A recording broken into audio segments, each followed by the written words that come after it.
Anong kaguluhan nito? Mahal na prinsipe, natagpuan na namin ang dayuhang nakapasok sa ating himpapawid. Ayun siya.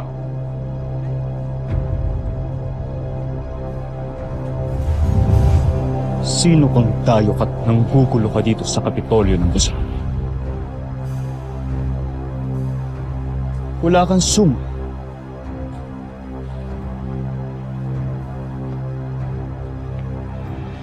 Isa kang alipin. Ngunit, saan ka nang galing? Sino ka? At sino ka rin? At bakit ka tinatawag na mahal na prinsipe? Anak ka ba ng isang emperador? Anak! Oo. Anak ako ng emperador. Ako si Prinsipe Zardos, ang nag-iisa niyang tagapagmana.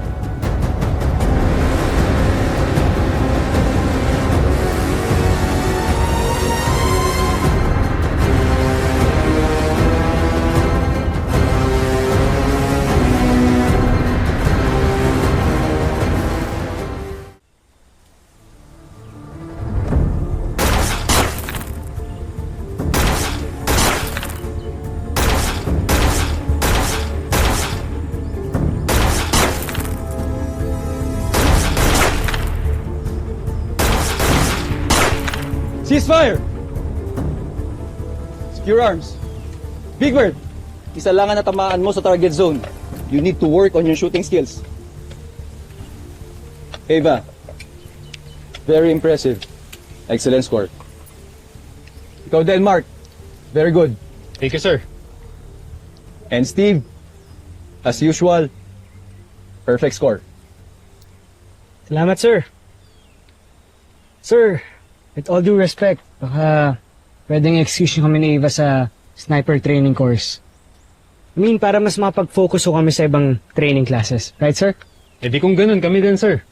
Kasi kung pagbibigyan nyo siya, dapat rin i-excuse nyo si Jamie sa martial arts class niya. Siya naman ang pinakamagaling dun eh. Tapos ako naman, i-excuse nyo ako sa horseback riding class. Since ako ang pinakamagaling dun sa amin lahat. Okay. So, Mr. Gordon, meron ka bang problema sa sinabi ko? Ha? Ang sa akin lang, pre, maging fair ka. Hindi porket malakas ang family mo sa Camp Big Falcon, sasamantalahin mo na. At least ako hindi ako pakialamero. At least meron akong pakikisama sa mga tao dito. Tumigil na nga kayo. Maya naman kayo kay sir. Pipe down, Armstrong and Gordon. Steve, relieve na kayo. At kayo mga tapos na. Siguraduhin nyo lang wag nyong itutuloy ang angasan nyo sa labas. Kundi pare-pareho ko kayong ibabagsak.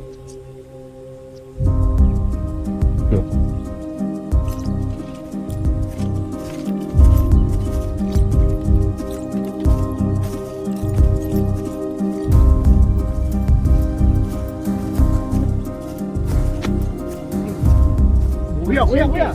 Eh, chill lang. Tira. Tago eh.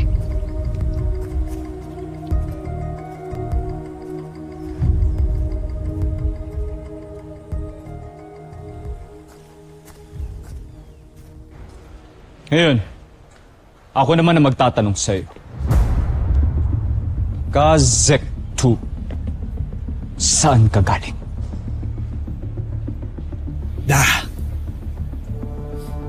Hindi ko maaaring sagutin ang tanong mo.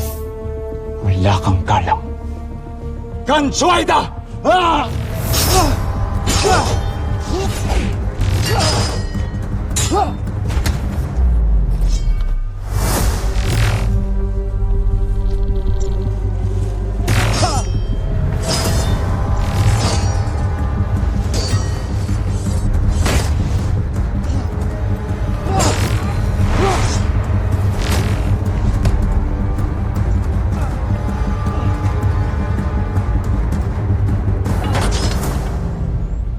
Magaling kang makipaglaban, Zardos. Siguro meron kang pinagmanahan.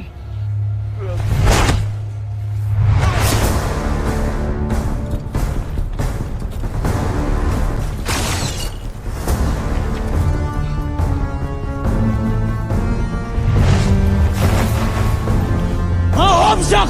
Habulin niyo siya!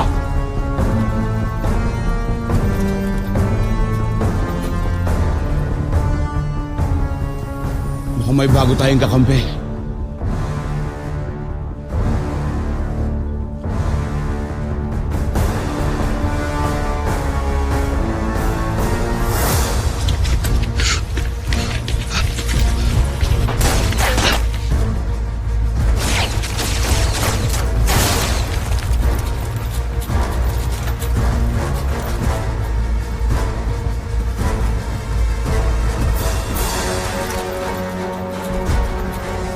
Tigil alipin!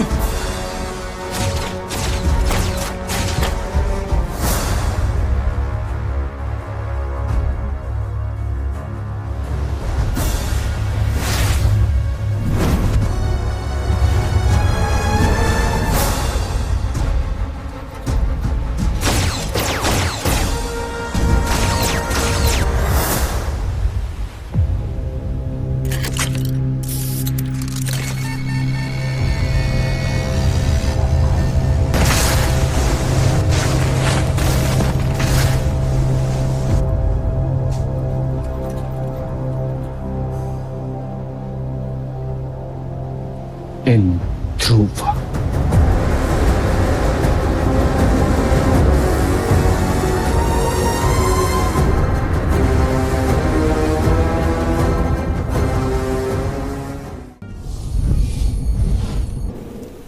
Sa aking palagay ay napatay ko ang alipin. Nakilala mo ba kung sino siya? Hindi siya nagpakilala sa akin. Ngunit tulad ng mga alipin, wala rin siya mga sunog. Nasaan ang kanyang sasakyang pangkalawakan? Nasa sadsaran na. Nakita ko to kanina at isa to sa mga sasakyan natin na itinakas noon. Ngunit nakakapagtaka dahil may mga piyesang kulang mula sa kanyang makina. Kung ganoon ay buhay nga siya at nagbalik.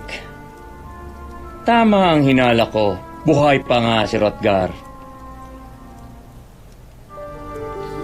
Ang aking ama? Oo. At yako na siyang nakasagupan ninyo. Si Rotgar. Ngunit saan kaya siya nanggaling at bakit ngayon lang siya nagbalik? At bakit may kulang na piyesa ang kanyang sasakyang pangkalawakan? Ayon sa dalubhasang sumuri sa kanyang sasakyan, maaring nanggaling raw si Rotgar sa isang malayong planeta na hindi kabahagi ng Najmi Imperium. May malaking parusang naghihintay sa akin ang planetang sinasabi mo. Pero sa ngayon, si Rotgar muna ang iniisip ko. Kung nakaligtas ba siya o matay sa kamay ng sarili niyang anak.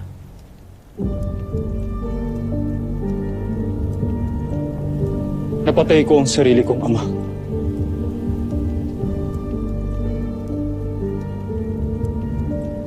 Zardos, tandaan mo ang ginawa niya sa iyong ina at sa buong Bozania.